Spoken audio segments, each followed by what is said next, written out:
चलिए रुक करते हैं अगली खबर का। बीजेपी की तीसरी लिस्ट आने के बाद से अपना दल की नेता और केंद्रीय मंत्री अनुप्रिया पटेल नाराज हो गई हैं।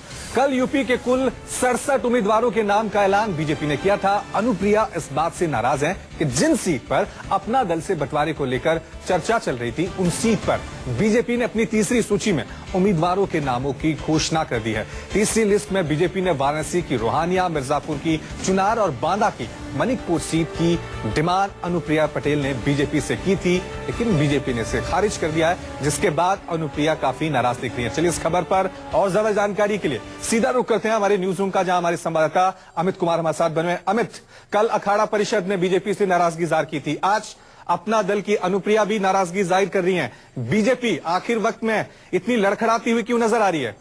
देखिए, एक्चुअली बीजेपी के साथ दिक्कत ये है कि सबसे ज्यादा अगर संभावना दिख रही है इस पूरे चुनाव में, तो बीजेपी की सबसे प्रबल दावेदारी दिख रही है जीत को लेकर, इसलिए नाराजगी भी ज्यादा। लेकिन जहां तक अनुप्रिया पटेल की बात है, रोहनिया से 2012 में खुद विधायक रही थी, और जो सीटों की बात की जा रही थी, जिसपे चर्चा चल रही थी, नाराजगी इस बात को लेकर भी है कि राजभर की जो सुहेलदेव समाज पार्टी है, उसको अपने 8 सीट पर बीजेपी से गठबंधन हो चुका है, लेकिन 2 सांसद और 1 विधायक होने की वजह से करीब 16 सीटों का दावा कर रही थी अपना दल। लेकिन न तो उन सीटों को लेकर फाइनल हुआ है, 10 से ज्यादा सीट देने को बीजेपी तैयार नहीं है, और ऊपर से जो सीटों की मांग वो कर रही थी, कम से कम अनुप्रिया चाह रही थी कि इन पर चर्चा होने के बाद ही कुछ फैसला किया जाए। उस पर बिना अपना दल से और अनुप्रिया से चर्चा किए बिना उन सीटों का ऐलान कर दिया। तो नाराजगी इसी बात को लेकर है, और शायद एक कोशिश है कि इस नाराजगी के बहाने कुछ सीटों का जो संख्या है बढ़ाया जाए। लेकिन दावेदारी इसलिए बनती है कि रोहनिया से खुद एमएलए रह चुकी थी, तो इसीलिए कम से कम उनको लग रहा था कि जब 2 सांसद है, तो 2 सांसद के हिसाब से कम उनको वो सीटें मिलने चाहिए। लेकिन जिस तरह से एक तरफा ऐलान किया है बीजेपी ने